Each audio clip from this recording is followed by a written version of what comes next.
Merci d'avoir choisi TV5 Monde. Bienvenue si vous nous rejoignez dans 64 minutes. C'est l'heure du rappel des titres avec d'abord des perquisitions en ce moment même en Allemagne dans l'enquête sur l'accident de l'Airbus A320 de la compagnie allemande Germanwings. On a appris dans la matinée que le copilote seul aux commandes avait volontairement actionné la descente de l'appareil qui s'est écrasé dans les Alpes françaises. Andreas Lubitz, c'est son nom, à 28 ans. Il a refusé d'ouvrir la porte au commandant de bord. Selon le procureur de Marseille, il avait la volonté manifeste de détruire l'avion. Des révélations qui provoquent un choc terrible chez les proches des 150 victimes. Les familles des passagers et du personnel de bord commencent à arriver progressivement à Seine-les-Alpes sous l'étroite protection de la gendarmerie française.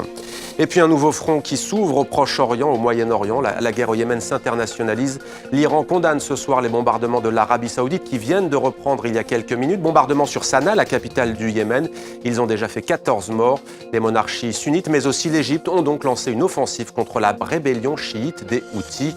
J'ajoute que le président yéménite est réfugié à Riyad. Nous sommes ensemble depuis un peu plus d'une heure. Voici l'essentiel de 64 minutes préparé par David Gilberg et Aurore Marty.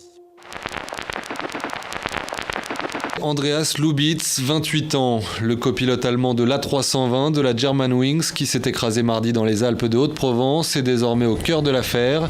Il a donc actionné ce bouton commandant la perte d'altitude pour une raison qui aujourd'hui nous ignorons totalement, mais qui peut s'analyser comme une volonté de détruire cet avion. Quelqu'un de fragile, parce que notamment il avait interrompu sa formation. Ses collègues de promotion le disent aujourd'hui sur les réseaux sociaux en évoquant un burn-out que Andreas Lubitz avait en fait craqué, des épisodes dépressifs répétés.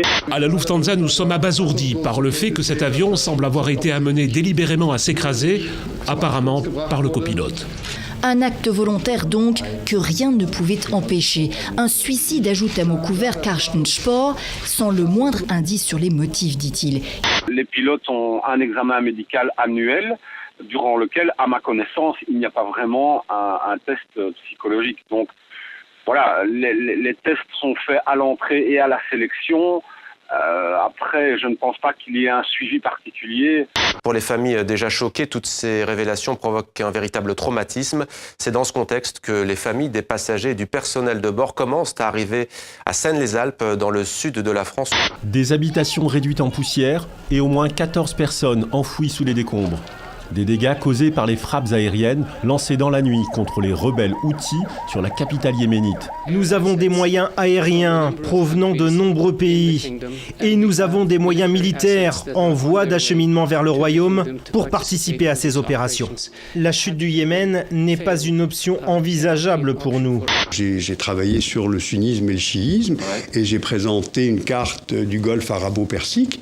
Le lendemain, j'avais une lettre de l'ambassade d'Iran en me disant que je n'avais pas à utiliser cette expression arabo-persique. Je suis toujours à l'affût rebeu, je suis toujours dans l'actu depuis que t'as entendu mon débit. Bizarre mon gars, tu ne jacques plus. Je prends toujours parti pour mes potes. Mais là mon gars t'abuse, à chaque nouveau couplet je les chope comme mon gars va MOH la ruse. C'était 64 minutes Le Monde en français, votre grande édition d'information. Merci à vous de l'avoir suivi. Demain, vous retrouverez Xavier Lambrecht. À lundi sur TV5 Monde avec grand plaisir.